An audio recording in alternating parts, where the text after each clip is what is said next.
তুমি কেন এত অচেনা হলে, আমি কেন তোমাকে দুঃখ দিলে, কেমন করে এত অচেনা হলে তুমি,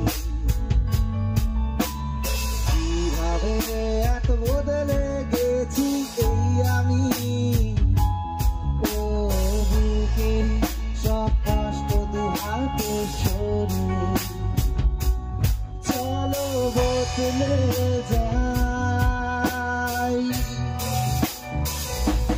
তুমি কেন বোঝো না তোমাকে ছাড়াই আমি অসহায়, আমার সবটুকু ভালোবাসা তোমায় ঘিরে, আমার অপরাধ ছিল যতটুকু তোমার কাছে, তুমি ক্ষমা করে দিও।